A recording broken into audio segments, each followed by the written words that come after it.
વિશ્વ ઉમિયાધામ ફાઉન્ડેશનના પ્રમુખ આર.પી. પટેલે પાટીદાર સમાજમાંથી અન્ય સમાજમાં ભાગીને લગ્ન કરતી દીકરીઓ અંગે ચિંતા વ્યક્ત કરતા કહ્યું હતું કે આપણી દીકરીઓને પરિવારમાં સમય આપો અને તેની લાગણીઓને હૂંફ મળે તેવું વાતાવરણ પૂરું પાડો, જેથી સમાજની દીકરીઓ અન્ય સમાજના યુવાનો સાથે ભાગીને લગ્ન ન કરે.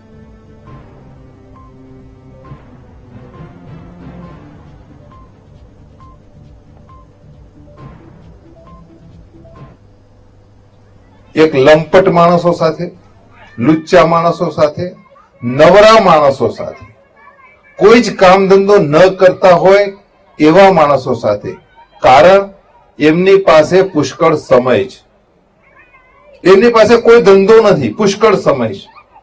આવા તત્વો શું કરે છે કે કોઈ પણ દીકરીને ઇન્સ્ટાગ્રામ, ફેસબુક, વોટ્સઅપ કે ક્યાંક નાના મોટા મેળાવડાની અંદર ઈરાદાપૂર્વક જાણી જોઈને એની પાછળ એક કોન્સેપ્ટ સાથે એની પાછળ એમાં પ્રયત્ન કરે છે.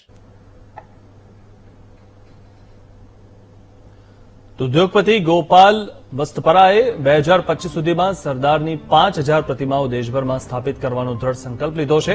મહત્વનું છે કે એક વાયરલ વિડીયોમાં એક બાળકને પૂછવામાં આવ્યું કે ગાંધીજીની હત્યા કોણે કરી, ત્યારે તેણે સરદાર વલ્લભભાઈ પટેલનું નામ આપ્યું. આ વિડીયો જોઈને ઉદ્યોગપતિ ગોપાલભાઈએ સરદાર પટેલ અંગે અજ્ઞાનતા દૂર કરવા ગામે ગામ પ્રતિમાઓ લગાવવાનો નિર્ણય લીધો. એ દીકરીને એટલી બધી આડપંપાડ કરે, એ દીકરીને એટલી બધી એના વખાણ કરે કે દીકરીને એટલું બધું ફિલિંગ આવે. એ દીકરીને વારંવાર એમ કે તું બહુ જ સુંદર દેખાય છે, ગમે તેવી દેખાતી હોય, બહુ જ સુંદર દેખાય છે, તારામાં કેરિંગ નેચર છે, તું કેટલી સરસ છે.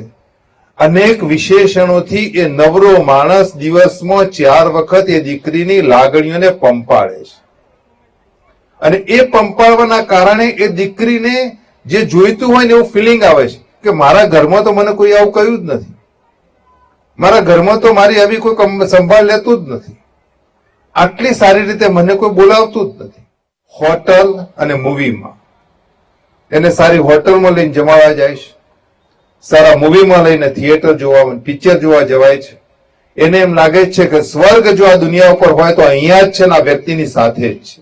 કે જાણે અજાણે જે બોલિવૂડની ફિલ્મો જે છે એ ફિલ્મોની અંદર ચાહે એકતા કપૂર હોય કે બીજી કોઈ પણ સિરિયલો હોય, દરેકની અંદર લવ સ્ટોરી આવે છે. અને લવ સ્ટોરીમાં જાણી જોઈને ઈરાદાપૂર્વક એવું પીરસવામાં આવે છે કે તમે કોઈ તમારી જ્ઞાતિ બહારના કોઈ દીકરા જોડે પ્રેમ કરીને જો ભાગી જાઓ તો તમે સાચા લવ સ્ટોરીના હકદાર છો, તમે સાચો પ્રેમ કર્યો છે એવું બોલિવૂડની ફિલ્મો બતાવે છે. ઘરમાં કોઈની દીકરી છે, કોઈની બેન છે કે કોઈની નાનામાં નાની પત્ની છે. આપણે વિચારવાનું છે કે આપણે આમાંથી ક્યાં આવીએ છીએ, આપણે એની લાગણીઓને સમજીએ છીએ, આપણે એને ખરેખર એટલું રિસ્પેક્ટ અને એની વાતને સમજીએ છીએ, એની નાનામાં નાની વાતની કેર કરીએ છીએ.